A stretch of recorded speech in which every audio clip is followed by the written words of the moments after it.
Guests, welcome to this very special night here at this most beautiful theatre, the Capitol Theatre in Swanston Street in Melbourne. I'm Phil Kafkaloutis and I will be your facilitator tonight for this special forum, which is the Gambling Harm Forum today, which has been many months in the planning. Before we begin, I would like to pay tribute and acknowledge the traditional owners of the land on which this building is placed, which is the Wurundjeri people of the Kulin Nation.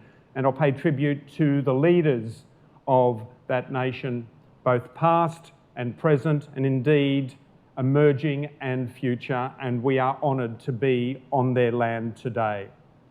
Gambling is a big issue right across our society, and today specifically we'll be looking at gambling as it affects people from different ethnicities, different communities in this fabulous multicultural community that we live in.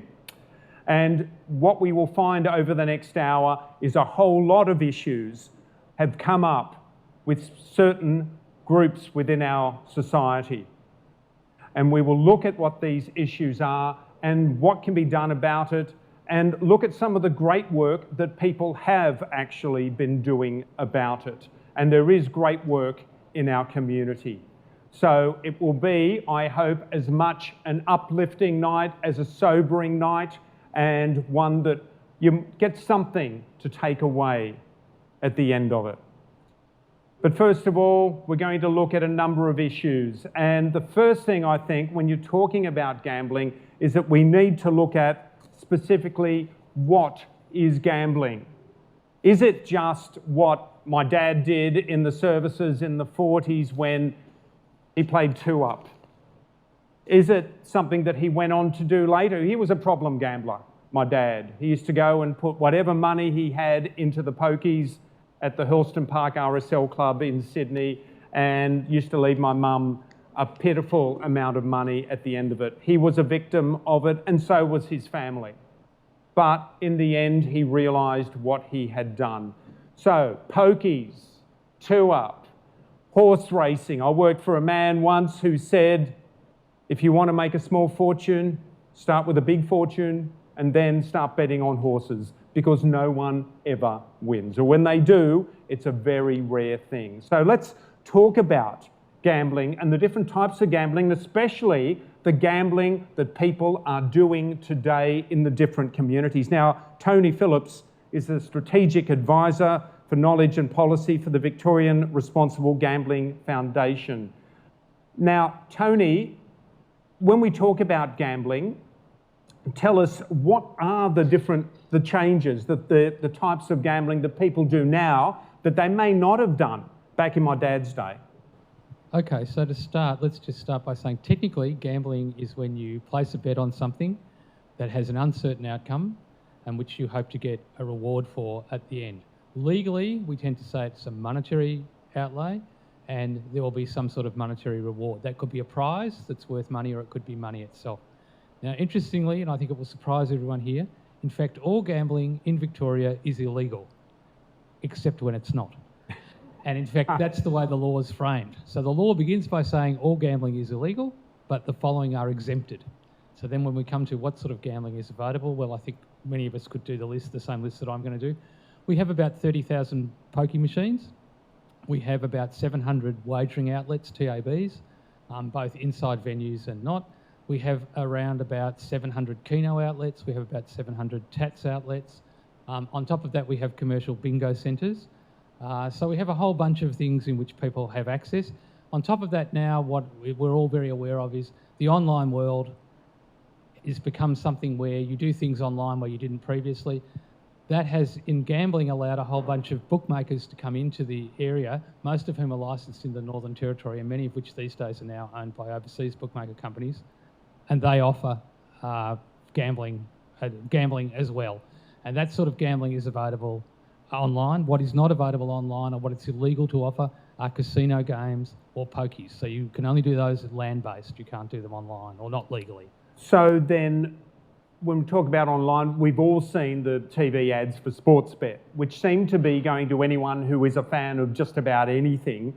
to do with sport, and we see a lot of American film stars and American sports stars that are saying, do it, just do it, do it. So now it's obviously something that is coming to be one of the biggest ways of gambling at the moment, is it? It's the fastest growing. Fastest but growing. In fact, the interesting thing, perhaps, you know, from the point of view of the extent to which people are exposed to harm from gambling, participation in gambling is actually falling.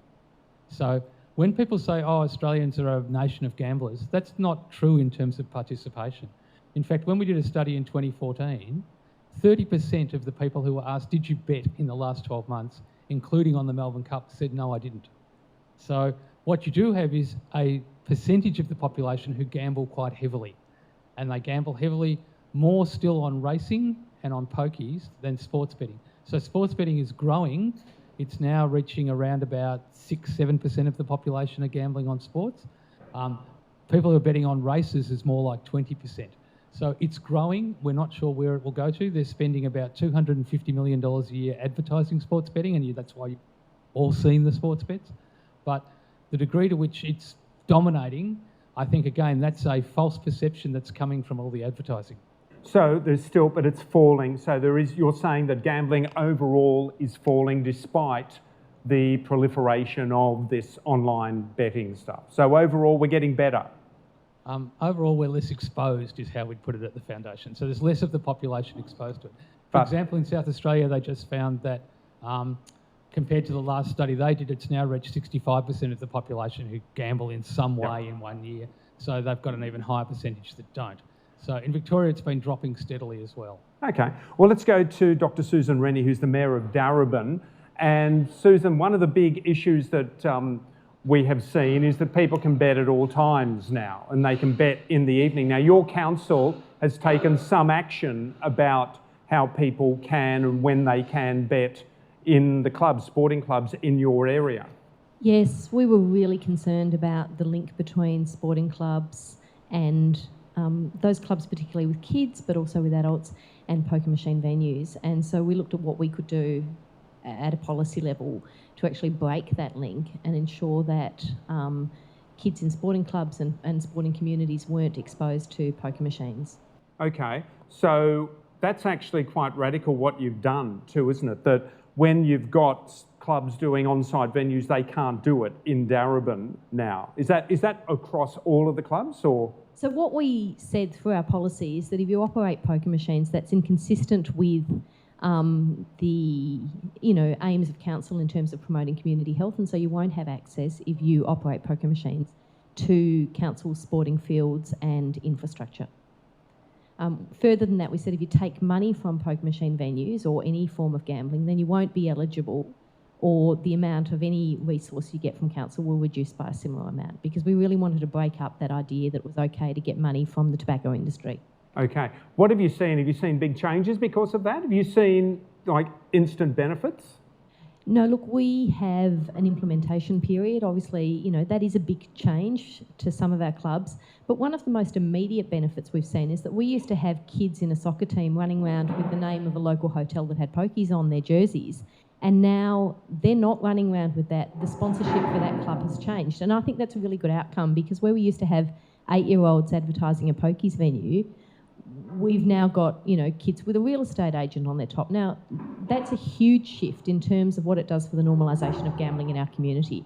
Okay. If I can go back to Tony Phillips, when you see something like this is happening, do you think that this is going to make a difference, or do you think it's going to push people over to different sports types of gambling? I think an issue that the Foundation worries about a lot is the association of sport with gambling, and the way in which children are exposed to things that say that gambling is normal and that gambling is not risky. So this is important in that sense. But it's very much an initiative that we're watching with interest, I think. Okay. Well, that actually leads on to what we'll talk about after the break, which is who is gambling, and is it true that we're seeing more younger people gambling maybe, or is what Tony has just said before about the fact that gambling is going down, but it's concentrated. We're seeing the people who are heavily involved in gambling actually increasing the amount that they're doing individually. But who is it that's doing it? And we've got some very interesting stories coming up after the break. So do stay with us This is the Gambling Harm Forum coming to you from the Capitol Theatre in Swanston Street in Melbourne. We'll be back in a minute.